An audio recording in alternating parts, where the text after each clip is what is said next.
Mas antes de começar a nossa aula propriamente dita, alguém chegou aqui e disse: pastor, explica melhor aí o trabalho. Quantos já conseguiram fazer o trabalho? Já tem gente aí que saiu na frente.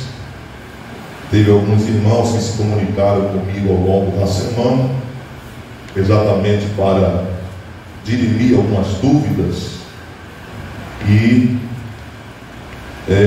trouxe o testemunho de quão tem sido significativo poder construir, não é, este saber. O trabalho, para ser explicado melhor, a gente precisaria saber qual tem sido a dúvida, não é? Se alguém está com dúvida, aí em cima desta dúvida, de repente a sua dúvida pode ser a dúvida de um outro irmão ou de outra irmã, e aí a gente esclarece e chegamos ao ponto central. Vamos lá, Edito. O senhor que está com tanta dúvida aí? Não estou com tanta não. Eu só queria um esclarecimento assim, a grosso modo, de como seria o trabalho. Se seria porque a gente tem feito alguns trabalhos aqui de outras matérias. Foi estilo trabalho mesmo, outro foi estilo redação. Tem essa questão da capa, de contracapa, de padrão do NBNT. Quer saber as especificações técnicas? Não, também, esse mas formato. Mas sobre o conteúdo tem dúvida? Não é isso, Não, o conteúdo não tá muito obscuro, não. Tá, então vamos lá. Tá, pelo menos para mim, não sei se tem alguém com alguma dúvida aqui, né? A proposta? Pronto. De forma bem provocativa, a gente deixou essa parte do conteúdo para os irmãos garimparem um pouco, tá? Na Bíblia nós vamos ver algumas citações com o termo o anjo do Senhor. E aí a nossa proposta nós elencaremos esses contextos onde aparece o anjo do Senhor, tá? E vamos buscar em Deus, trazer uma distinção sobre aquela manifestação, se de fato é apenas um anjo, ou se pode ser uma manifestação teofânica, tá? Teofania é justamente o aparecimento do ser Deus. Então, ficou claro aí? Ficou melhor? Aí vai ser de acordo com o que encontrar. Aí hoje eu vou abrir aqui, meu coração amoleceu, não é? Meu coração amoleceu, eu vou deixar esse trabalho para fazer em dupla, pode ser? Um irmão, uma irmã que você tem uma afeição, ou quer fazer só? O varão ali disse que não, né? Hã? 4 não, aí o coração volta a endurecer de novo. É um trabalho tão prático, tão fácil. As equipes estão feitas, pastor. É porque as equipes estão tudo pronta, formada já. Jesus mandou em 2 em 2. Em 4. Aí não vai ficar nada para alguém pesquisar, entendeu? Vocês vão ver que é um trabalho bem prático, mas é importante que a gente consiga, olha cá, é importante que a gente consiga identificar no contexto bíblico e teológico essa distinção, tá certo?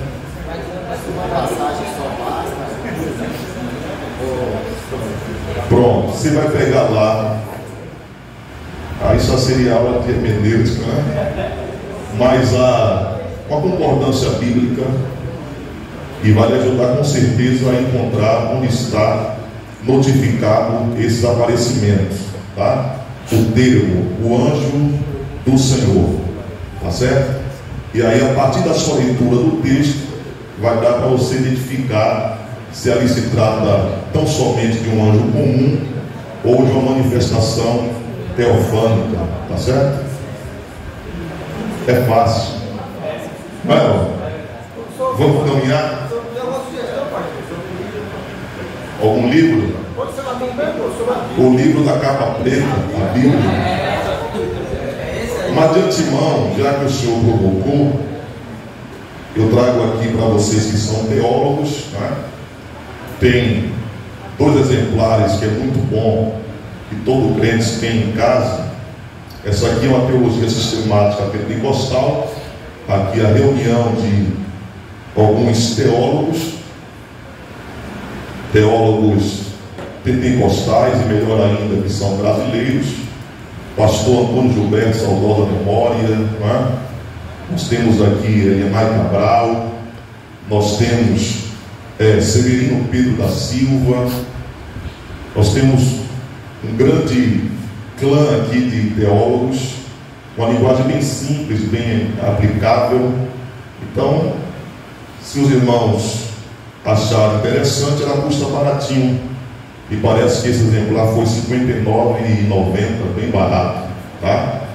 Então é muito bom. Aqui nós temos as doutrinas principais, e é muito bom termos em casa. Outro livro que é de Sproul, ele é bem conhecido pelo seu sobrenome, é um teólogo, e esse livro é Somos Todos Teólogos. Então esse livro é tanto para aqueles que são acadêmicos, bem quanto para aqueles que consideram-se leigos, né, no que se refere à teologia. Uma linguagem também muito simples, prática e aplicável. De repente pode aguçar aí o seu bolso, você comprar e conseguir fazer um trabalho melhor do que aquele que não tem, tá certo? Pastor, não tem, se quiser eu posso mandar em PDF, mas eu gosto de cheirar as páginas, é diferente o negócio. Você pega o livro para estudar, muito embora a tecnologia esteja avançada, tem negócio de tablet, né, iPad, inclusive eu tenho até que pegar o meu, mas nós vamos iniciar.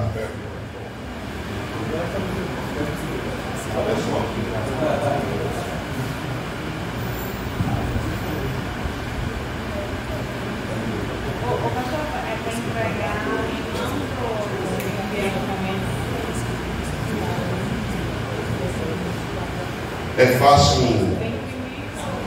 pode ser impresso. Vamos lá?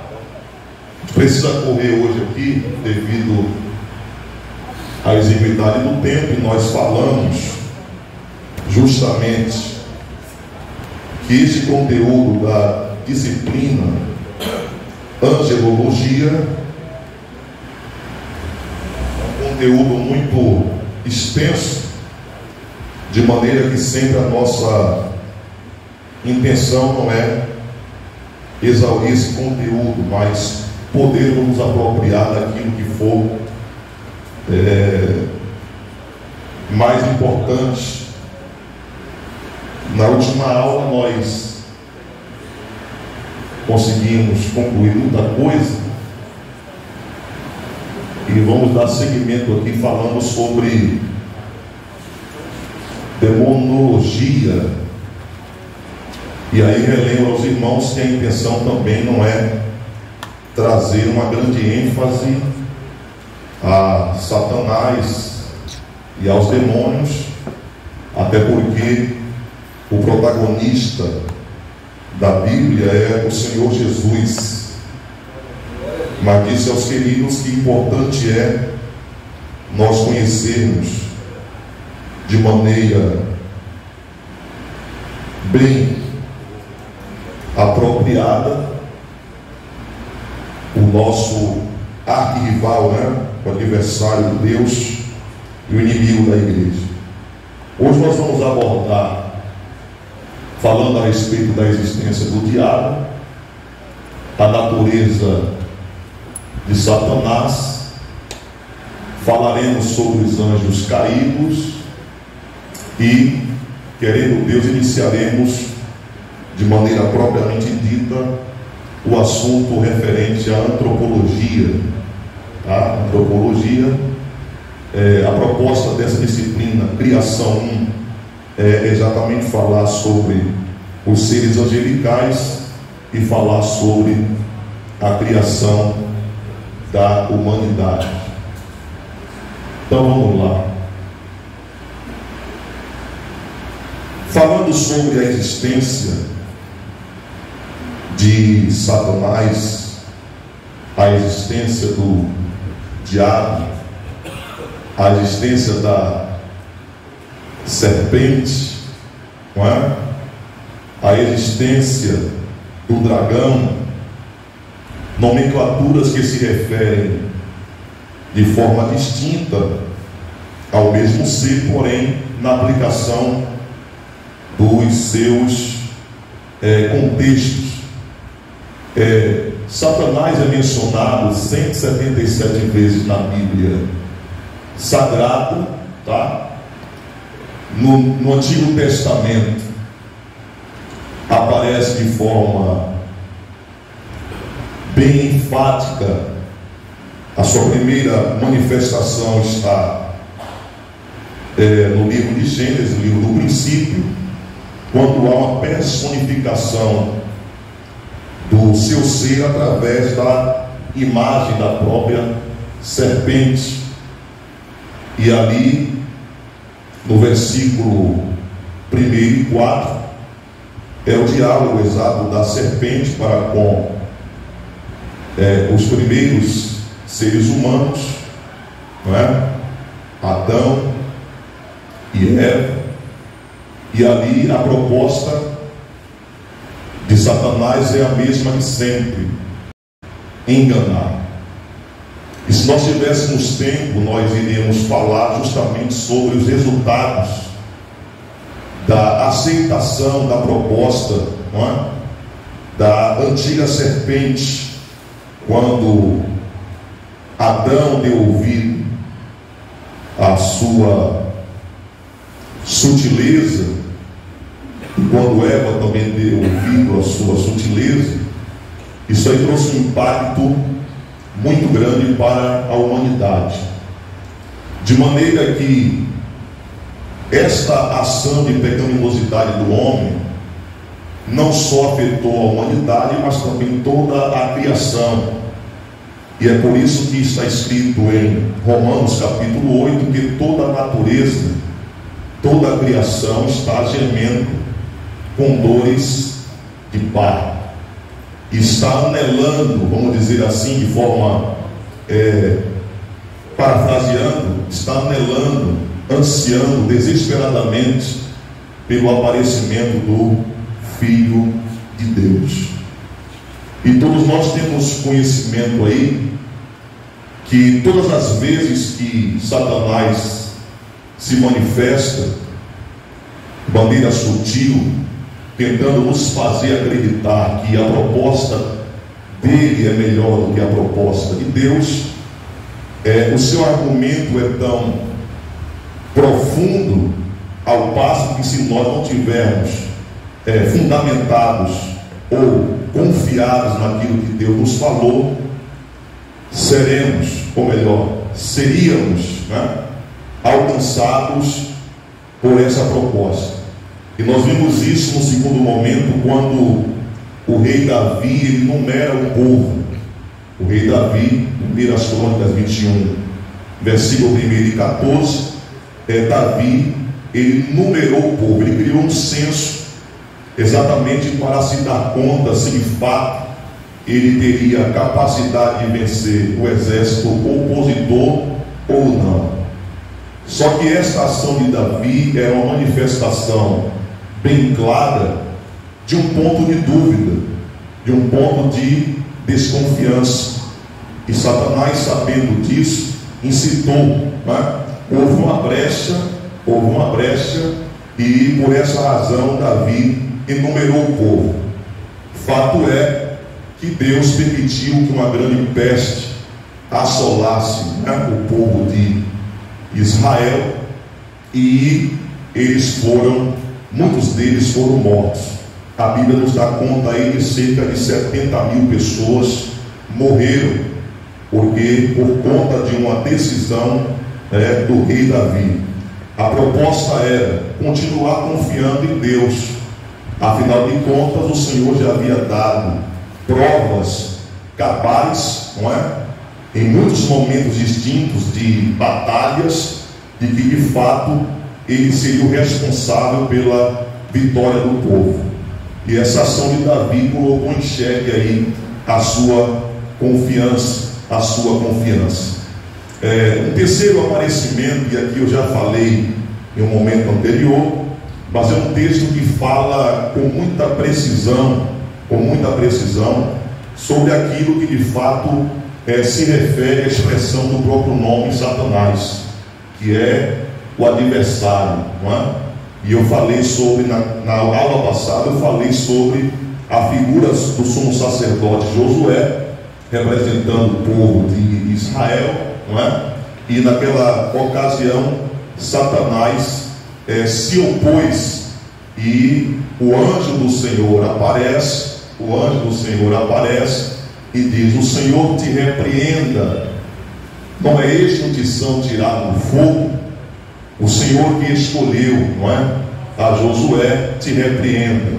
Ou seja, o Senhor que escolheu este povo te repreenda. Até porque Josué era a representatividade da nação, tá? A representatividade da nação. Com esses três textos, nós, no período veterotestamentário, podemos afirmar com clareza que a existência do diabo é uma realidade. Muito embora alguns considerem como sendo uma ficção, um conto de fadas, né? Alguns ainda ignoram a existência desse ser. Alguns pensam que de fato a figura que ele se apresenta é como aquele que é mostrado nos filmes, nos cinemas, aquele ser asqueroso, não é? Aquele ser munido de um tridente na mão, não é? Um garfo de 3 pontas, e alguém pensa que é meramente isso. Mas eu posso dizer com clareza, e nós vamos ver daqui adiante, que é muito mais do que isso. Pastor, o senhor está supervalorizando Satanás? Não, nós somos teólogos e precisamos aprender com clareza, com exatidão a respeito, não é, desse ser que é muito mais perigoso do que o que nós pensamos em algum momento. Então vamos lá. Se a Bíblia está notificando a existência deste ser, tanto no período veterotestamentário, no Antigo Testamento, como no Novo Testamento, nós precisamos ter convicção que ele é um ser real. Das 29 menções que aparecem no Novo Testamento, 25 delas foi verbalizada através do próprio Senhor Jesus, e nós vimos isso, não é, de forma bem prática ao longo de todo o Novo Testamento, e em especial nos Evangelhos. Uma menção que é muito conhecida dos irmãos está em Mateus 4, 1 a 11, Marcos 1, versículo 9 a 13, Lucas 4, versículo 1 a 13, que fala sobre a tentação. Eu também já falei sobre isso, não é? Que ali foi a proposta de Satanás para que Jesus vivenciasse o seu suicídio ministerial. Mas o Senhor, ele venceu através da poderosa palavra de Deus. Então, a Bíblia, em sua completude, aponta para a existência do diabo. Só que aí que está, não é, a grande questão a ser observada. Ele existe, está atuando em nosso tempo, assim como atuou no passado, nas eras passadas, Ele continua atuando, tá?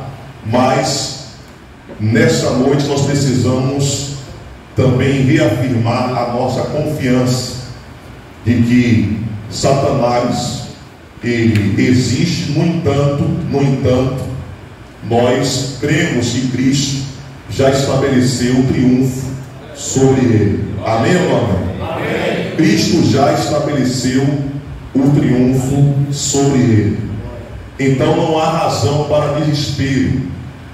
Nós consideramos a existência dele, não supervalorizamos a sua existência e precisamos reafirmar nossa confiança de que Cristo já estabeleceu triunfo sobre ele, tá? Lucas capítulo 11, versículo 20 e 21, quem pode ler aí?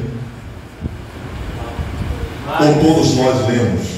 Lucas 11, versículo 20 e 21.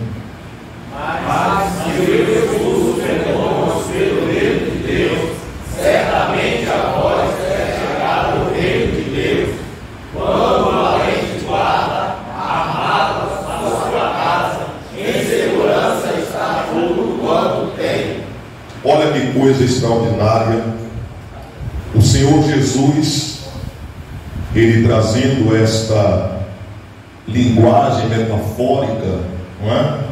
A respeito da ação, a ação de expelir ou exorcizar os demônios, ele considera que tudo quanto está realizando é porque a mão de Deus, o dedo de Deus, o poder de Deus é quem já estabeleceu de maneira prévia.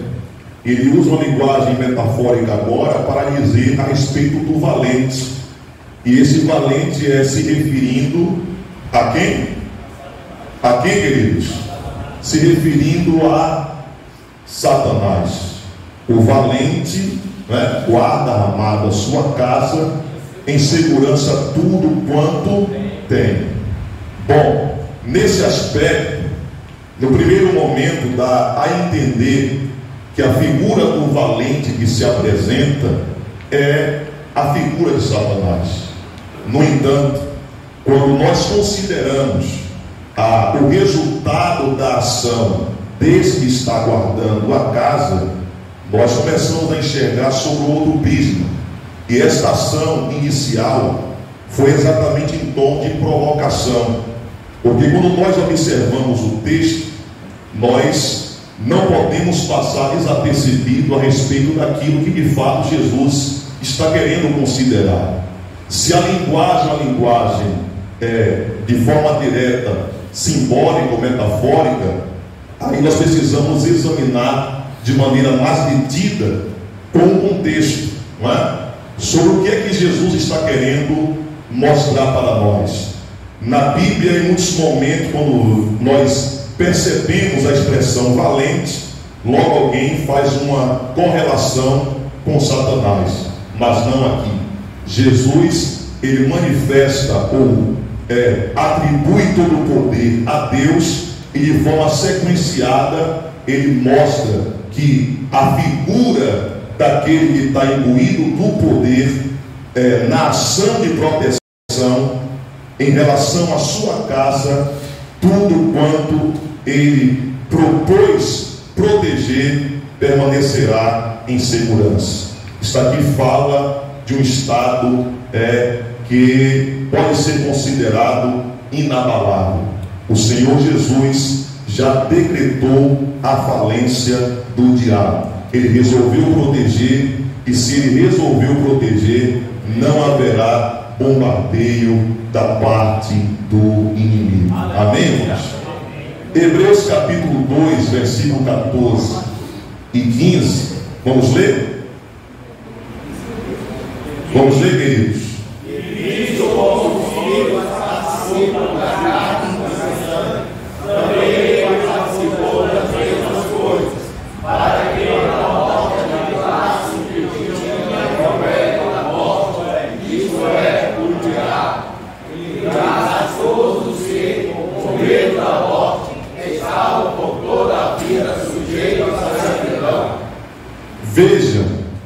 que a linguagem do escritor aos Hebreus, que alguns consideram como sendo um escritor anônimo, não é? É uma linguagem que de fato ratifica o que nós lemos em Lucas capítulo número 11. A ideia do ser que veio à terra, o Senhor Jesus, manifestou-se em carne, revelando a expressão exata do ser Deus através da sua encarnação, vivenciou tudo que nós vivenciamos enquanto seres humanos, com uma única diferença: ele não cedeu à pressão do pecado. A vontade de Jesus era a vontade de Deus.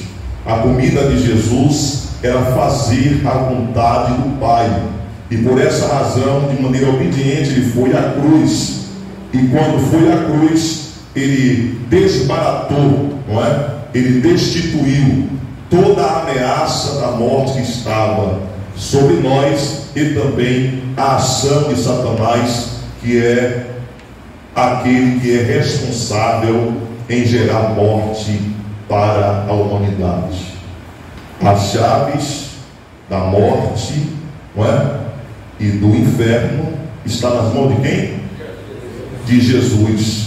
Então o Senhor, ele estabeleceu o triunfo, ele decretou o triunfo, e por essa razão nós sabemos que Satanás, ele é poderoso, mas precisamos sair daqui de maneira confiada, ou reafirmando a nossa confiança de que Jesus é todo poderoso.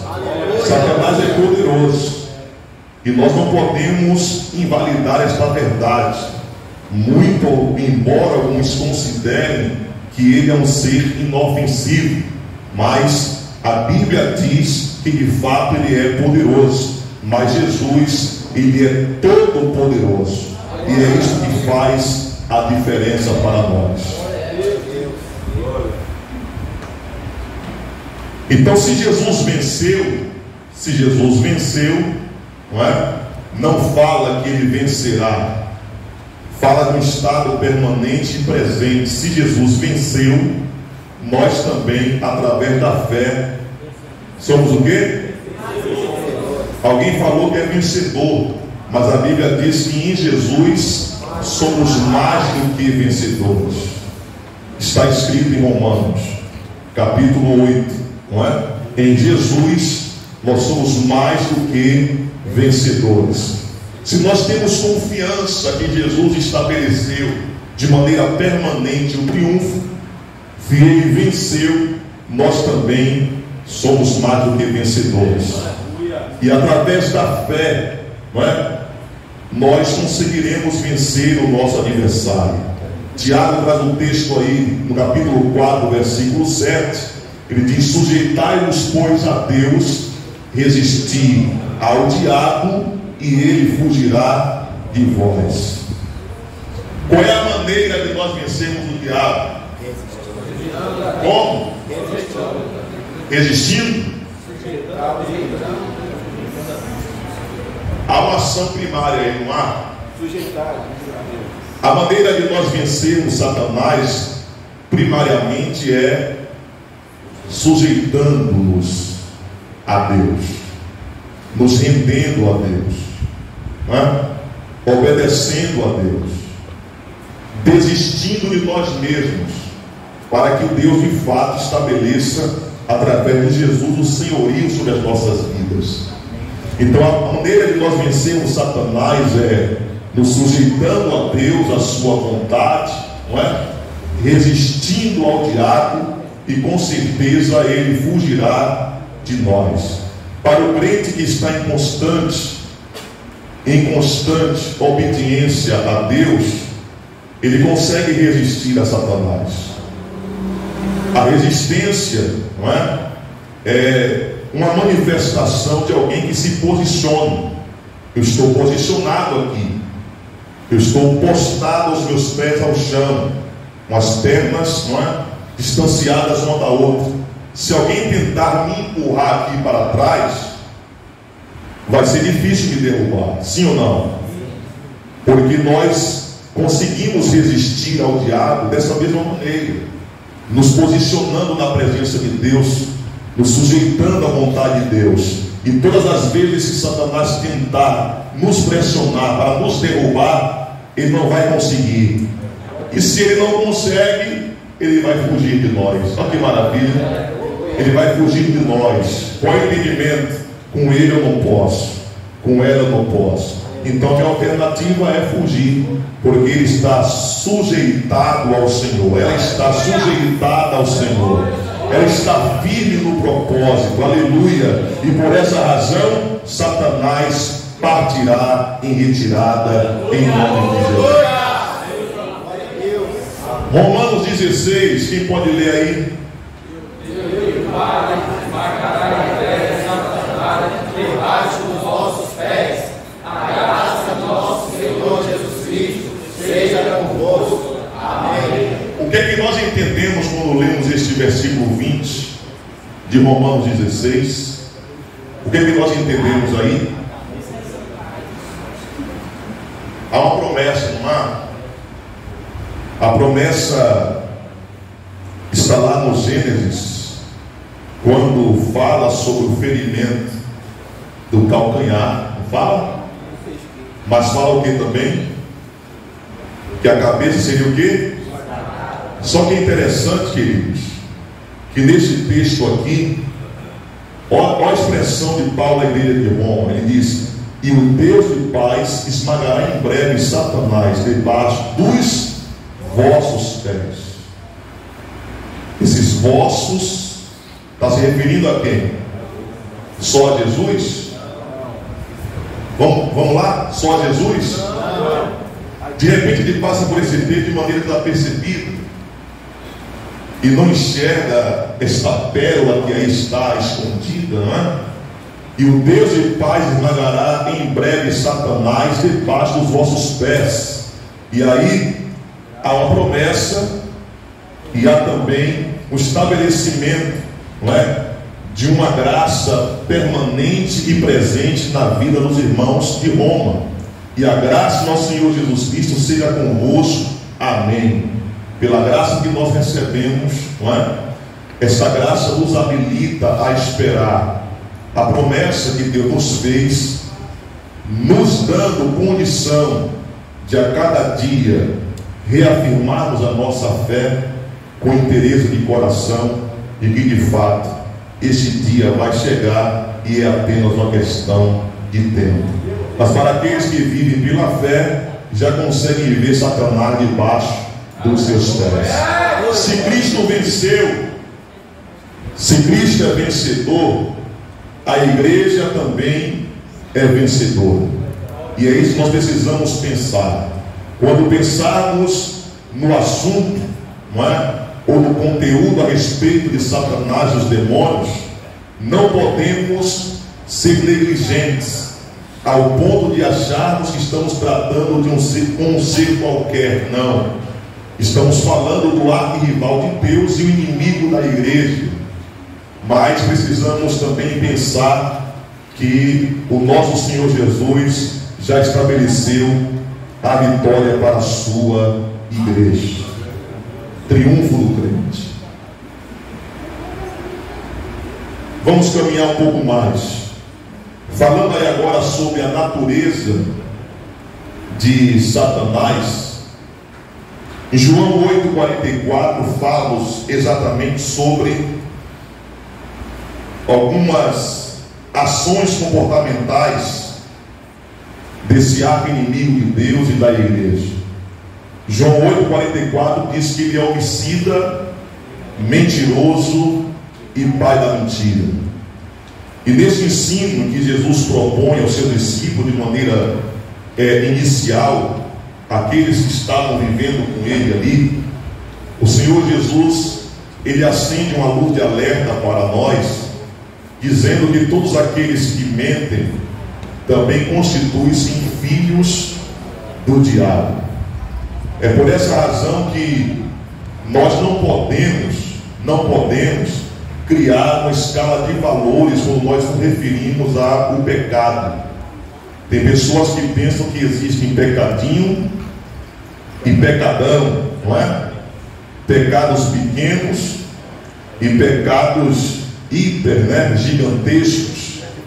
E tem pessoas que acham que uma simples mentira não vai trazer nenhum tipo de dano para a sua espiritualidade e também para a sua moralidade. Aquele que vive mentindo, ele jamais poderá dizer que é filho de Deus. Aquele que tem no seu estilo de vida a mentira, jamais poderá dizer que é um filho de Deus. Se alguém diz que não mente, é o quê? É o quê? Olha que negócio tremendo, né? Se alguém diz que não mente, já é mentiroso. De repente alguém se pega, e às vezes até para querer ensinar, o filho ensina de maneira errada, né? Às vezes alguém quer evitar uma pessoa, e aí o telefone toca. Para quem é a ligação, é só exemplo. A ligação é para o Jefferson. E aí, como ele não quer falar com alguém que está importunando ele, ele chama o filho lá. Não diz que eu estou aqui não. Não é? Eu não estou aqui não. Só que isso não é uma ação constante da vida dele. Quando a Bíblia diz que aquele que diz que não mente já é mentiroso, em algum momento alguém diz: não, eu vou omitir isso aqui. Isso fala exatamente sobre a natureza pecaminosa do homem, não é? Que está a todo tempo querendo independência daquilo que o Espírito propõe, daquilo que o Espírito Santo propõe. Mas a ideia daquele que se constitui filho de Satanás não é de alguém que incorreu em um erro repentino, é daquele que estabeleceu sobre a sua vida ou sobre o seu estilo de vida, o seu caminhar diário, a mentira. A mentira já se tornou algo comum para ele ou para ela. Para ele ou para ela é fácil mentir. Por quê? Porque o seu caráter está deteriorado, o seu caráter está contaminado, e por essa razão a mentira se tornou algo tão familiar para ele ou para ela. E aqui exatamente se manifesta a figura daquele que é o pai da mentira e que nunca se firmou na verdade. Ele é o pai da mentira e nunca se firmou na verdade. E quando Jesus disse que em mente é filho do diabo, fala exatamente daquele que se propõe a viver esse estilo de vida em que ele nunca se firma na verdade. Pois não, querido? Pode ser, irmão. Amém. Qual a diferença da mentira e da omissão? Bom, para mim não há diferença. Para mim não há diferença. Eu acho que é apenas um pretexto para poder mentir. Sim ou não? Tem situações que às vezes eu estou pecando, eu preciso omitir, mas não é coisa grave. Você omitir só para evitar confusão. Sei. Você até omite, mas omite. Não existe pecadinho. Esconder uma verdade. Você deixa de falar, você deixa de falar, para exatamente não criar o alvoroço. Mas assim, Aí eu estou omitindo, eu deixei de falar. Mas tem uma coisa interessante, e eu preciso que vocês gravem muito bem isso aqui.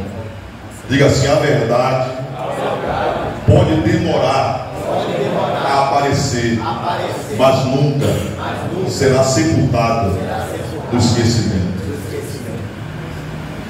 Ela pode demorar, o Senhor pode tentar omitir hoje, amanhã vai ser impulsionado novamente, e chega um momento em que uma coisa vai aparecer, né? Seja da parte do Senhor ou de outrem. Eu entendi a sua proposta de evitar, não é, vamos dizer, um pé de guerra. No entanto, problemas foram feitos para serem resolvidos mesmo.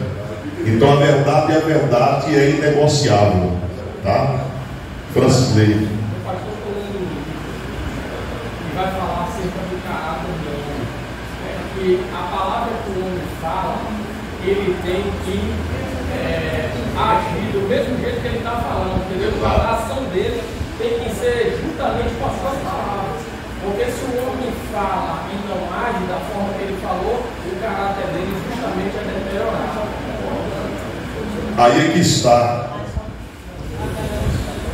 Enquanto você está calado, você é senhor das suas palavras, não é? Mas uma vez que se empenha a sua palavra, você se torna o quê? Escravo dela. Então, exatamente, é por isso que a Bíblia diz em Eclesiastes 5, por exemplo, que é melhor não votar do que votar e não cumprir. Às vezes a pessoa cria aquele alvoroço para querer manifestar, não é? Uma ação, e aí empenha alguma coisa, mas na hora de cumprir é uma luta terrível. Pastor? Oi. Uma luta aqui do nosso irmão. Pastor, eu texto da Bíblia, eu quis estudar a mentira. Êxodo capítulo 1, a partir do verso 15, onde o rei do Egito se levanta contra o povo de Deus, e aí ele dá uma ordem para matar todas as crianças do sexo masculino. E aí no verso, a partir do 15, vai dizer assim: e o rei do Egito falou as parteiras das hebreias, dos quais o nome de uma era Sifrá e o nome da outra era Moá, e disse: quando ajuntardes as partes das hebreias e as 20 sobre os assentes, se for filho, matai-as, mas se for filha, então viva. As parteiras, porém, temeram a Deus e não fizeram como o rei do Egito dissera. Antes conservaram os meninos com vida. Então o rei do Egito chamou as parteiras e disse: por que fizestes isso? Que guardastes os meninos com vida?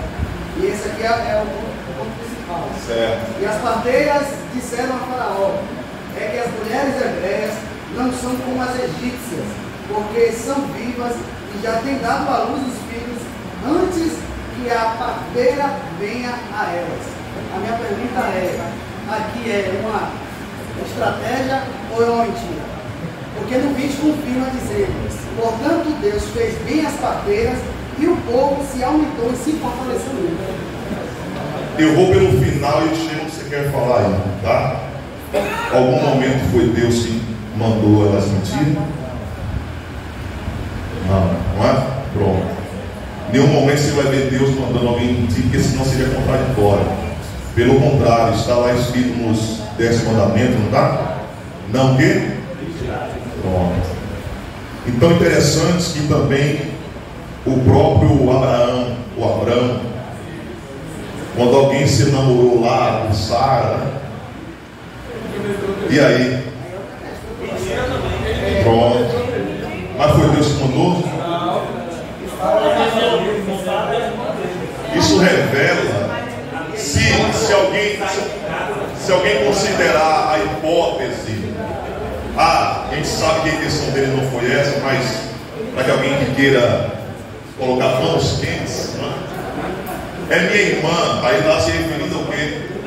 A sua linhagem, ao seu clã, ao seu povo, né? Minha avó irmã, para alguém que queira colocar os panos quentes, mas sabe que na realidade foi uma mentira mesmo. Ele ali estava permitindo que alguém tomasse ela como esposa, porque ele estava dizendo: não, é minha irmã.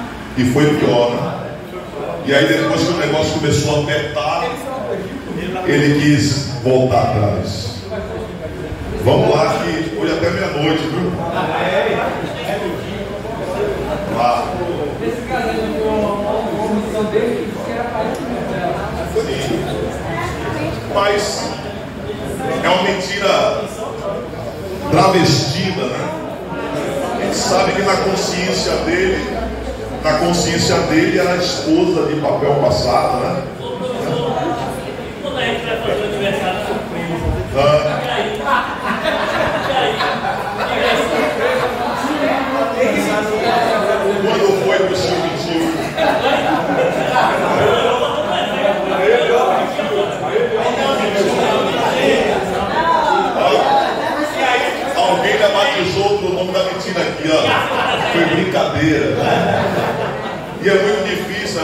eles querem fazer uma surpresa, e aquele que está com aquela, que será o felizardo ou a felizarda, a primeira pessoa a se enganar é que quer fazer a surpresa, né? Porque quem vai ser ali surpreendido, como disse o Jefferson, na verdade já sabia, né? Já sabia. Alguém quer falar aí? Pastor, vamos lá? Esse negócio de ser parente. Quando o Eliezer vai buscar a esposa de Isaac, ela era praticamente uma parente também de Isaac, né? Mas você não vê Isaac chamando ela de prima, ou irmã, ou tia, não. É esposa de Isaac. Mesmo sendo da linhagem, não ser parente. E isso que eu ia falar, quando fala a respeito de ser parente, nem sempre vai ser de maneira carnal. Fala também sobre o clã, sobre o povo. É por isso que a Bíblia também fala sobre esse jugo desigual. O momento em que o Senhor nunca permitiu que fosse buscar mulheres estrangeiras para não contaminar. E aí é que surgiu o problema lá de Samaria, né? A grande rivalidade do povo judeu com os samaritanos foi por conta disso. Depois que o reino se dividiu, o povo de Israel conheceu os homens, né? Conheceram outras mulheres, e aí os judeus se trancaram e começaram a dizer que o pessoal de lá estavam contaminados, amaldiçoados, tá? Então vamos voltar aqui. A gente já sabe que mentira é mentira e que não dá para alimentar esse estilo de vida, porque como filhos de Deus que nós somos, não podemos ser apadrinhados por Satanás. Somos filhos de Deus, e os filhos de Deus se tornaram filhos exatamente porque conheceram e conhecem o caminho, a verdade e a vida. A verdade é Jesus. E conhecereis a verdade, e a verdade vos libertará. Não existe outra proposta. O evangelho que não transforma a vida do homem e da mulher não pode ser considerado como evangelho, não é? Alguém diz: vinde a mim, não é? Como estais, no entanto não vai permanecer como estais. O evangelho é o poder de Deus, salvação, né? Transforma a vida do homem e da mulher, tá certo? Satanás, ele também é um pecador obstinado. Está escrito em 1 João capítulo 3, versículo 8, que exatamente por ele ser obstinado, decidido a continuar errando, decidido a continuar se insurgindo, obstinado, decidido a continuar rivalizando-se contra Deus e contra a igreja, está escrito que por essa razão, o Filho de Deus se manifestou. Está escrito lá em 1 João 3,8. Para isso o Filho de Deus se manifestou, para destruir as obras do diabo. Então Deus, sabendo exatamente que através da decisão que Satanás tomou, a decisão de continuar se insurgindo, né, de maneira obstinada ao Deus Supremo, foi para isso que Cristo se manifestou, para destruir, desfazer, neutralizar as obras do diabo. Tá certo? Vamos lá, 1 Pedro 5,8. Satanás é um audaz adversário, o arqui-inimigo de Deus e também dos homens. Sobre isso nós já pontuamos aqui. Ainda sobre a natureza de Satanás, e isso é bom que nós possamos nos apropriar, não é? Que são realidades que se relacionam ao ser que está em constante atuação e que não pode ser tratado de maneira indiferente. Algumas referências bíblicas, não é? Que é o nosso ponto central. A Bíblia é quem traz a fundamentação desse estudo que nós estamos propondo. Então é interessante que nós tenhamos aí, saibamos aonde é que estão estas manifestações da natureza de Satanás. Satanás é presunçoso. Isso aí a gente vê lá no tempo da tentação no deserto, a presunção dele de querer substituir-se por Jesus através das propostas de invalidação do seu ministério. Satanás, ele também é orgulhoso. Nós já estudamos aqui sobre a profecia contra o rei de Tiro. Nós falamos sobre aquele estado de orgulho, de prepotência, de altivez, de insurreição, tá? 1 Timóteo 3,6 fala que nós não podemos nos permitir nos apropriar deste mesmo sentimento que Satanás propõe sobre o seu estilo de atuação. Ele também é poderoso. Eu gostaria, por favor, que alguém abrisse aí Efésios 2:2. E este versículo aí você vai guardar, tá certo? Porque de fato este versículo fala de maneira muito contundente sobre a ação de poderio de Satanás. Efésios 2:2. Entendam que o tempo andar segundo o curso deste mundo, segundo o príncipe da potestade do ar, do espírito que agora opera nos filhos da desobediência. Vejam só, fala-nos de um tempo anterior, quando nós não conhecíamos a Jesus e por essa razão estávamos sob o domínio, sobre o poder, sobre a atuação, não é? Sobre a inclinação, estávamos sujeitados a Satanás e por essa razão nós vivíamos como aqueles que estão na desobediência, como não é mais o nosso caso. Mas para estabelecer aqui um pensamento de que todos os seres humanos que hoje existem, que não tiveram o privilégio que nós temos de receber a Jesus e constituí-lo como Senhor das nossas vidas, permanecem vivendo dia após dia sob a possessão de Satanás. Às vezes, ou quase sempre, desejam fazer aquilo que certamente é o correto, mas através da possessão, do poder, do domínio de Satanás, só fazem aquilo que é errado e que vai na contramão da vontade de Deus, tá certo? Então Satanás, ele é poderoso, mas não podemos esquecer que Jesus é todo poderoso. Satanás é maligno, isso fala da sua natureza também. Satanás é enganador. Efésios 6:11, tá? Esse ser maligno que nós falamos, eu pulei ali as referências porque nós já tratamos delas, tá? 1 Pedro 5:8, nós finalizamos a aula passada, falando sobre a necessidade de sermos sóbrios e vigilantes, porque Satanás está ao nosso derredor, não é? Ele é um ser extremamente maligno, mau, buscando nos devorar. Ele é enganador, e aqui é a proposta de nós nos revestirmos de quê? Nós já falamos também sobre a armadura de Deus aqui.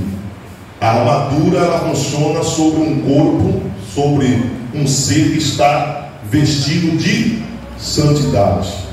Revestimos de toda a armadura, é um revestimento daquilo que já está vestido. Se não há santidade, não vai ter, não é, efeito algum esta armadura de Deus sobre a sua vida. Quer falar, mano? Quer falar?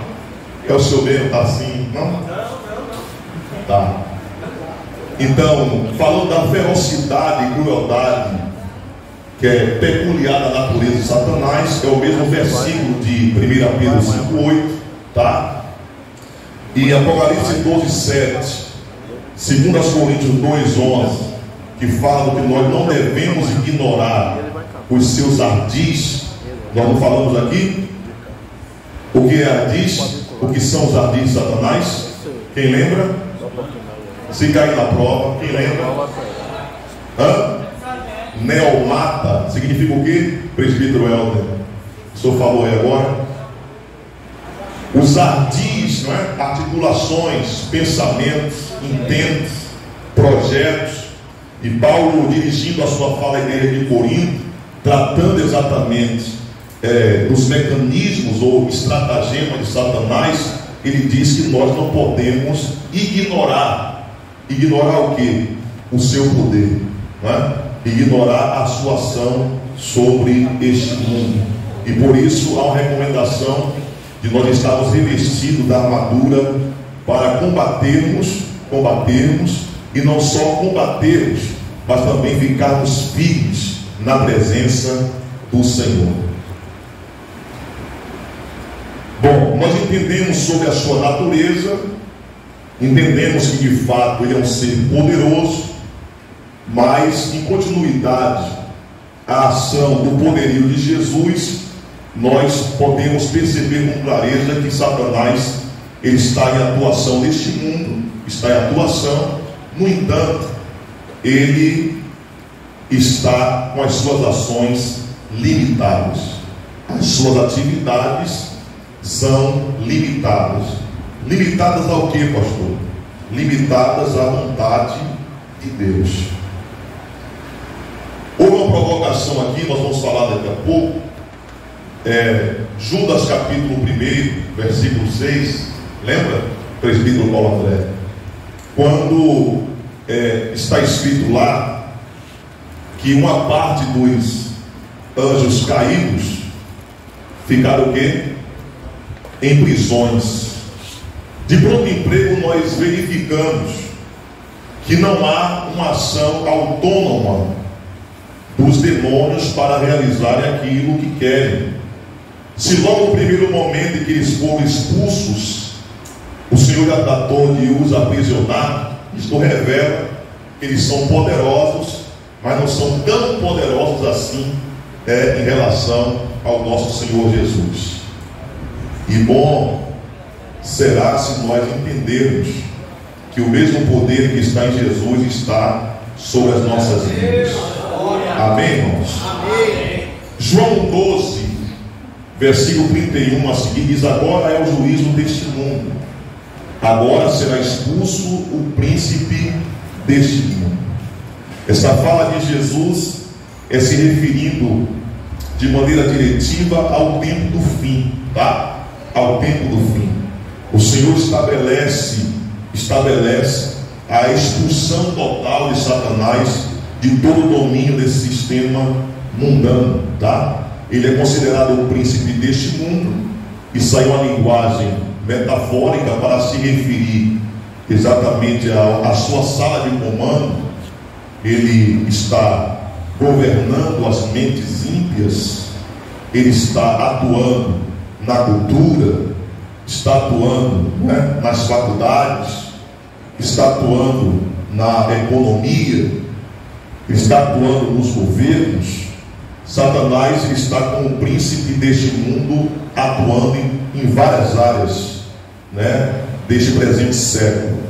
Mas está escrito em Jó capítulo 1, versículo 12, essa história aí é bastante conhecida de todos nós, quando o Senhor permite uma grande provação vir sobre a vida de Jó, e Satanás ele teve autonomia de tocar em todas as áreas da vida de Jó. Mas está escrito no versículo 12 que o Senhor deu a ordem a Satanás: você pode tocar em tudo quanto ele tem. Está escrito? Você pode tocar em tudo quanto ele tem, mas a sua mão não irá tocar, não irá se estender sobre a vida dele. Então veja que as suas atividades são restritas ao que, pastor? À vontade de Deus. Satanás ele é poderoso, mas não é tão poderoso assim, e nós precisamos sair com isso aqui bem martelado nesta noite.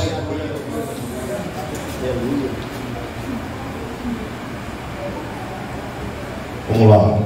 Então há um final da trajetória desse ser, há um final da trajetória da história de Satanás, e o Senhor decretou o fim dessa história.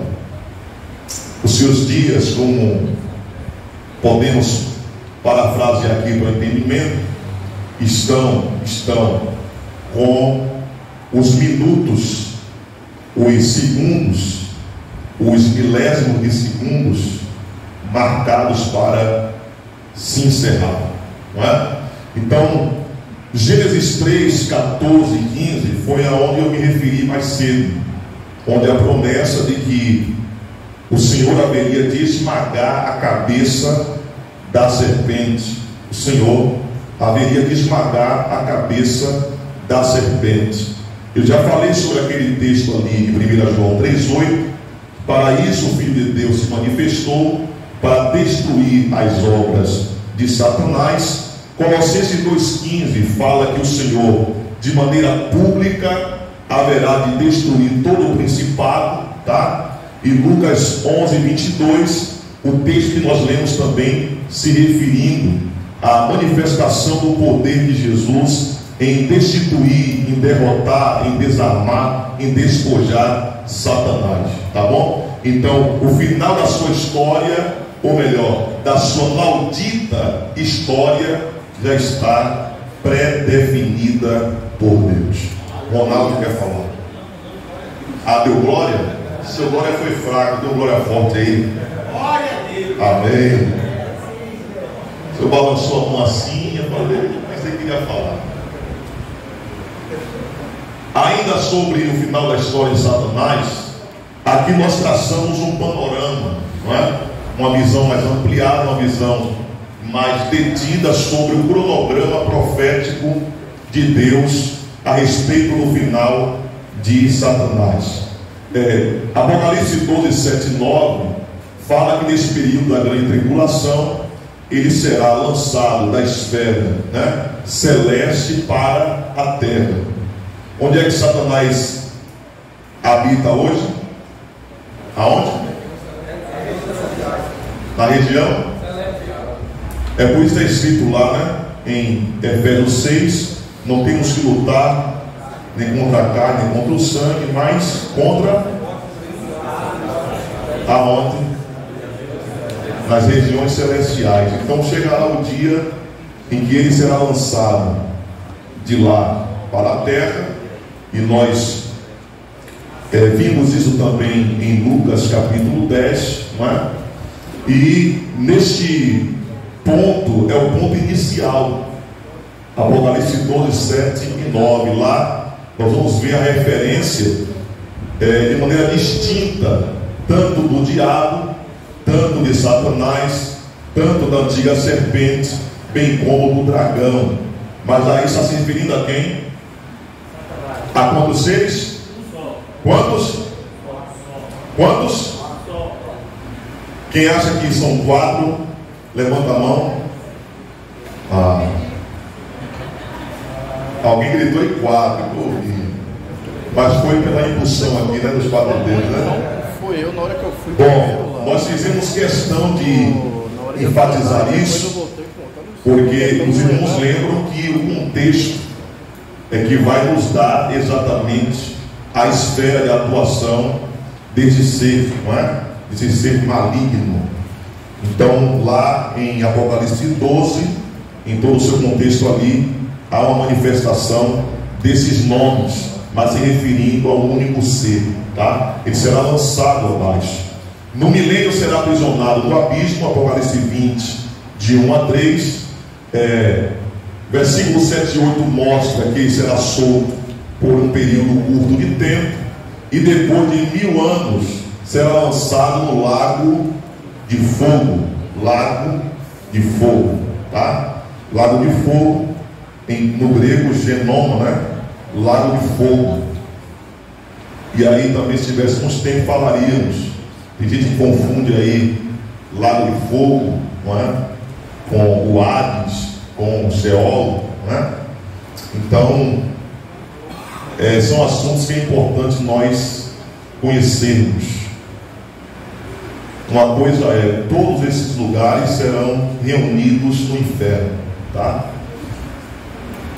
Falando sobre os anjos caídos, aqui eu só trouxe uma proposta do que vai acontecer com eles, tá? 2 Pedro 2,4 diz: porque se Deus não perdoou aos anjos que pecaram, mas havendo-os lançado no inferno, os entregou às cadeias da escuridão, ficando reservados para o juízo. Vejam a similitude, né? Vejam aí a forma equiparada deste texto até Judas, capítulo 1, versículo 6, que foi o texto em que o presbítero Paulo André nos fez uma pergunta, e aqui está escrito que os anjos que não guardaram o seu principado, este principado fala exatamente do seu lugar de honra, não é? O seu lugar ou a sua essência de santidade. Eles que não guardaram o seu principado, esses deixaram a sua própria habitação, reservou na escuridão e em prisões eternas até o juízo daquele grande dia. Então o Senhor, Ele deixou alguns soltos para atuações distintas. Uma parte foi aprisionada imediato, uma outra parte o Senhor permitiu seguir a Satanás e estão a serviço dele. A aula passada é como os anjos são os seres inicialmente presentes, eles podem agir ao mesmo tempo. Porque tem uma passagem que diz que quando o Senhor como os que eu tenho. Que interessante, viu, irmão Albert? Essa contribuição do Senhor pode ser uma dúvida de outro irmão, tá? O irmão Albert está perguntando se os anjos são seres oniscientes, onipresentes e onipotentes. Isto fala de quê? Do atributo moral ou comunicável?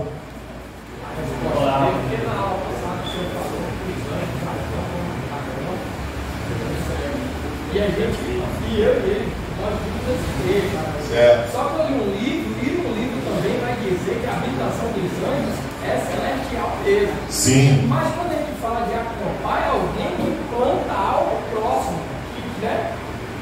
Aí eu tenho que entender. O senhor não faltou a aula. Vamos relembrar aqui. Eu fiz questão de dizer aos irmãos que no mínimo tem o quê? 2 anjos disponíveis para cada um, né? Dá uma glória aí, irmão. Pronto, pelo menos 2 anjos está disponível para nós. Os anjos, segundo a linguagem do salmista, que eles acampam ao redor daqueles que o temem. Eu falei que lá naquele assunto falando sobre o ministério dos anjos, né? Eles cumprem missões, desígnios de Deus. Mensageiros, representantes, eles cumprem missões de Deus. E essa expressão acampar, quem vai acampar permanece lá sempre? Você sai daqui, eu vou acampar lá na Chapada Diamantina. Você vai voltar em um momento ou vai ficar lá para sempre? Pronto. Então ele vai cumprir essa missão. Eu falei aqui sobre a ligeireza do pensamento dos anjos, não falei? Eles pensam em alguns milésimos de segundo daquilo que nós de repente passaríamos vários anos ou até nossa própria existência para pensar. Então não vai haver problema. Algo que precisou ali em tal horário, né? Em determinado momento, olha ele lá acampando ao seu redor, e depois ele volta para o lugar da sua origem. Ele não fica de forma permanente. Quando entende que precisa vir cumprir uma missão determinada por Deus, ele acampa e depois retorna. Tá. Esse negócio de anjo é bom, né? Mas cuidado com o culto aos anjos. Lógico que nós seres humanos estamos longe de ser anjos, né? Mas repare que normalmente, né, uma linguagem de expressão que as pessoas usam quando você ajuda alguma pessoa ou você abençoa alguma pessoa que se esse homem é um anjo de Deus, né? E aí essa expressão, claro que a gente é mensageiro de Deus. Certo. Só não somos anjos. Mas será que nesse caso, nesses eventos que ocorrem, por exemplo, claro que está sendo uma coisa, você nem falar, Aí eu penso, ó Deus, me manda esse vislumbre, eu ajudo e falo, meu Deus, foi o Senhor que mandou você. Não, são isso aqui. Eu acho que Não, mas não age nesse sentido, sério. Não age nesse sentido. Vamos lá.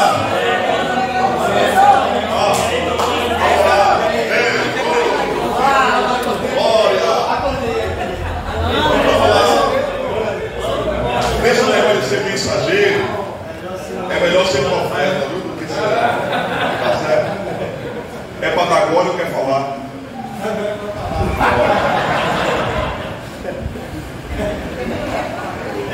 Sobre o que você está falando sobre os anos de acampamento, é um período curto.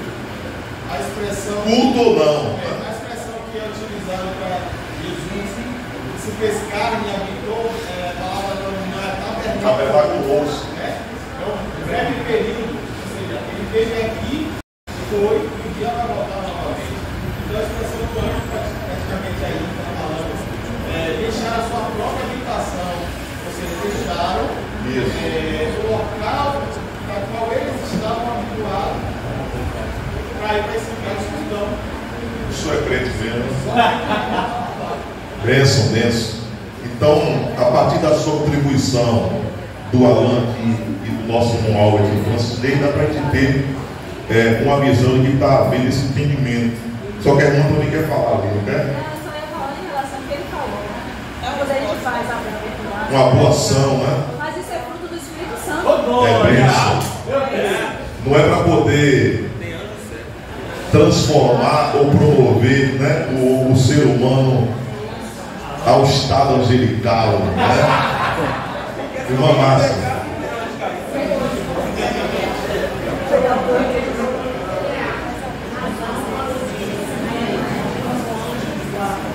Pronto. É só talento mesmo.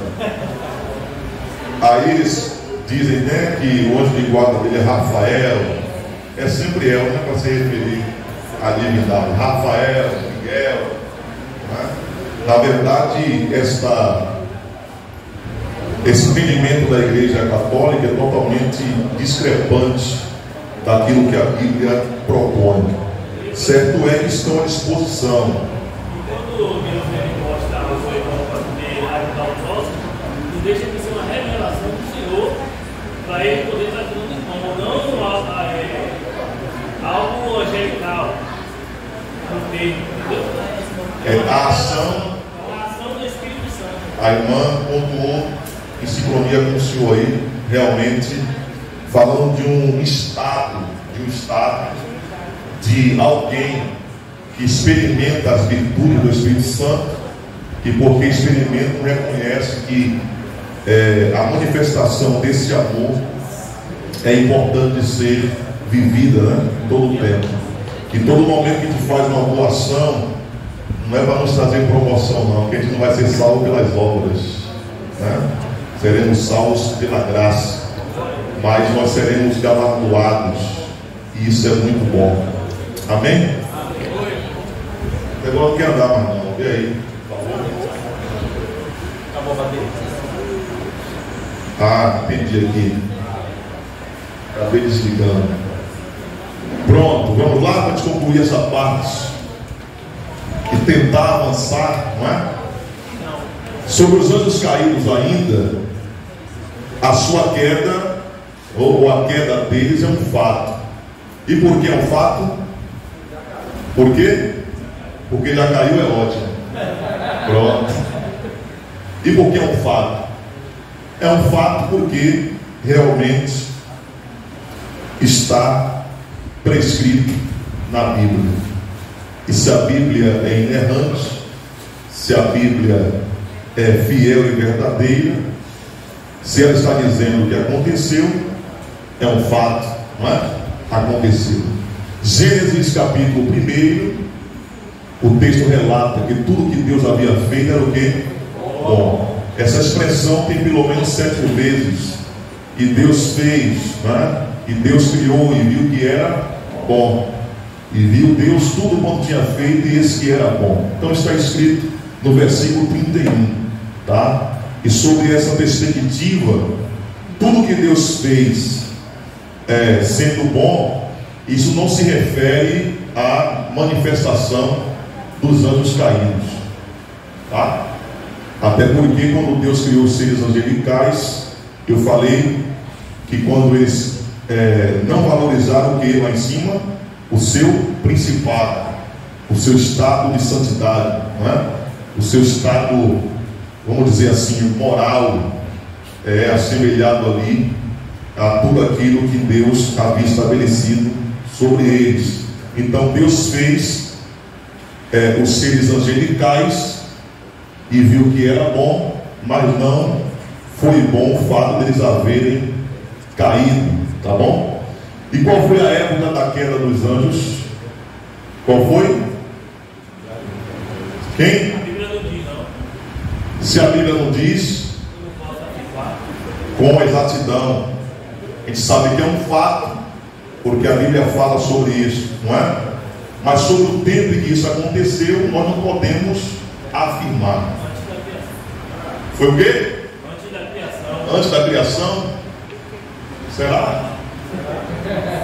Que foi antes da criação mesmo? Alguns eruditos bíblicos, não é? Chegam a um denominador comum que foi entre ali o 6º dia da criação. Mas se a Bíblia não diz, né, não podemos afirmar com exatidão. Vamos lá? Está escrito em Deuteronômio 29, está escrito o quê? As coisas encobertas pertencem a quem? Vamos ler aí? Vamos ler? As coisas encobertas pertencem a Deus, e as reveladas aos filhos, né? Aos homens. Quem pode ler forte aí, em alto e bom som? As coisas encobertas pertencem ao Senhor, Sim. nosso Deus, mas as reveladas pertencem a nós e aos nossos filhos para sempre, para que sigamos toda a palavra desta lei. Então, não há nenhum benefício, muito embora o Senhor nos criou com capacidade cognitiva extraordinária, não há nenhum benefício de querer explicações a respeito daquilo que a Bíblia não está revelando. É muito nocivo e perigoso, querer fundamentar alguma coisa sem que a Bíblia esteja falando. Eu disse aos irmãos que o período ou a época da queda, aqueles que são examinadores da Bíblia chegam à conclusão a partir de uma análise exegética, tá? Sobre o processo ali criativo de Deus, que a manifestação desses seres caídos é justamente ali entre o período do 6º dia da criação. Até porque em Gênesis 3 já mostra que Satanás se apresenta de maneira personificada na serpente, tá bom? Se preocupe não, que não vai ter essa pergunta na prova, não. É só para a gente.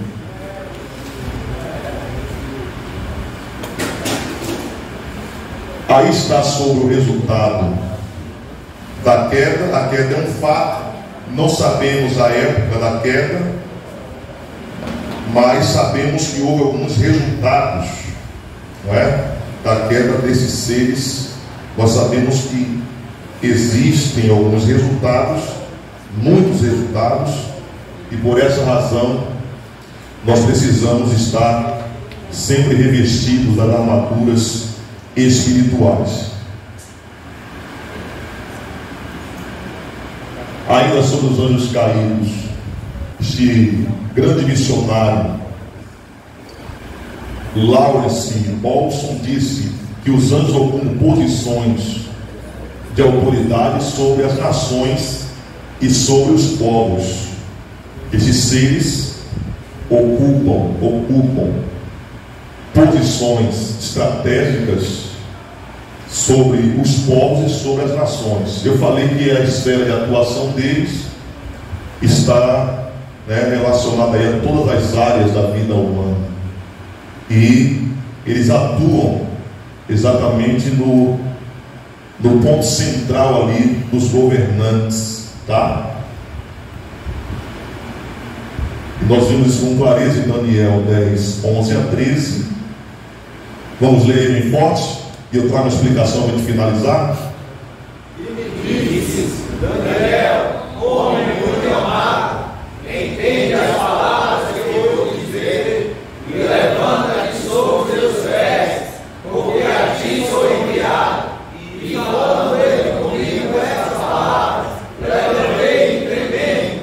Então me disse: não temas, Daniel, porque desde o primeiro dia em que abrigaste o teu coração a compreender e a olhar perante teu Deus, são ouvidas as tuas palavras, e eu vim por causa das tuas palavras. Mas o príncipe do reino da Pérsia me revestiu 21 dias, e esse Miguel, um dos primeiros príncipes, veio para ajudar-me, e eu fiquei ali como rei da Pérsia. Rei da Pérsia. Vamos lá. Então nós verificamos exatamente um momento em que Deus estabelece Daniel sobre o alto governo, não é, da Babilônia, e a partir daquele momento Daniel se propõe a orar a respeito de um negócio, a respeito de um propósito. E o texto diz que desde o primeiro dia em que ele orou, Deus já havia escutado as suas orações. Mas o que é que acontece? O príncipe da Pérsia se levanta em oposição. E aí está escrito, como príncipe da Pérsia, igual como está escrito o rei de Tiro, não é? E aí precisa entender sobre as linguagens que a Bíblia propõe, a linguagem literal, a linguagem metafórica, e aí a partir disso a gente vai extrair exatamente o que é que Deus está querendo tratar, seja através da linguagem metafórica, sempre haverá uma aplicabilidade no nosso contexto de vida cristã, tá certo?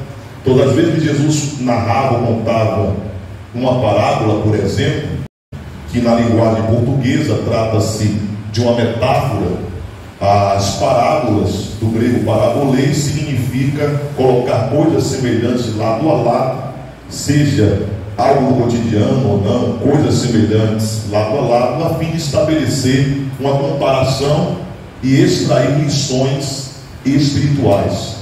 Então esse príncipe que se apresenta como o príncipe do reino da Pérsia trabalhou cerca de 21 dias para que a resposta não chegasse para Daniel, e é por essa razão que nós precisamos seguir a orientação de Jesus. E qual é a orientação de Jesus? Precisamos perseverar em oração. Precisamos perseverar em oração. Todas as vezes que nós estamos orando, há uma batalha travada no reino espiritual. Há uma batalha travada no reino espiritual. E nesse sentido, Deus então mandou o auxílio.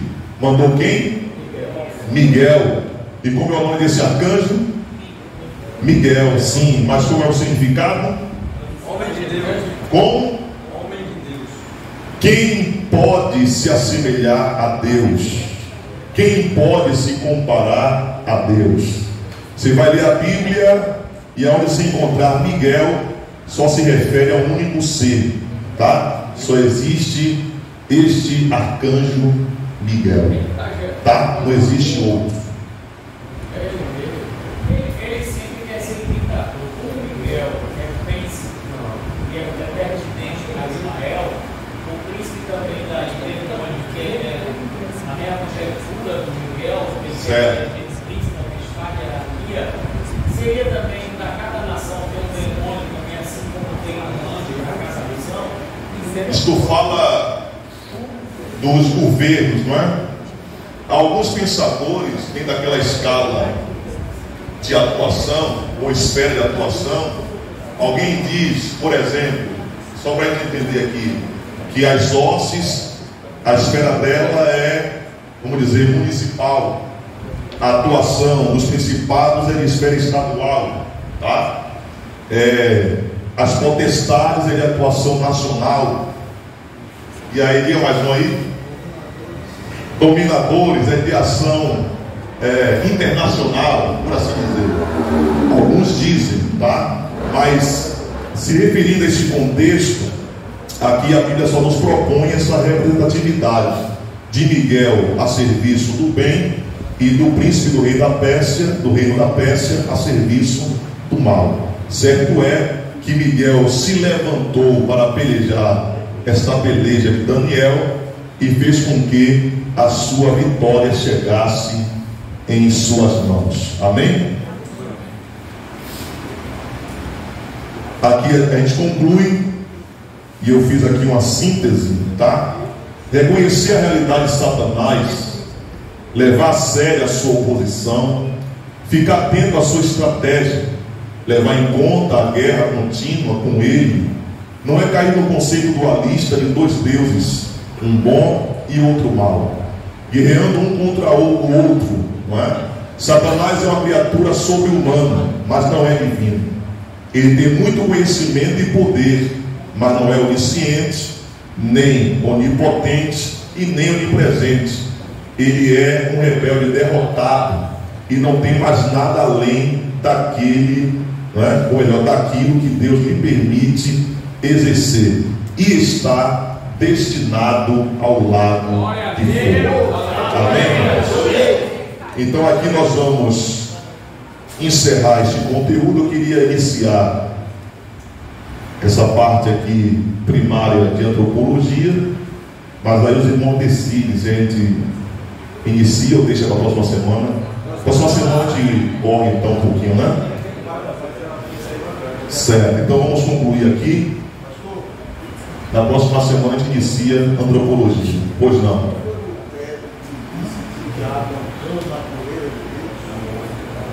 Eu já ouvi essa expressão, mas não tenho lembrança ou certeza agora se foi Martim Lutero. Mas o importante é essa verdade, né? Que de fato ele é um ser que atua de maneira poderosa. No entanto, as suas ações estão limitadas ao poder determinado de Deus. Amém? Vamos ficar de pé? Irmã Rafael quer falar. Já deu 9 e 10. Eu estou na dúvida, porque foi muito assunto. Se eu já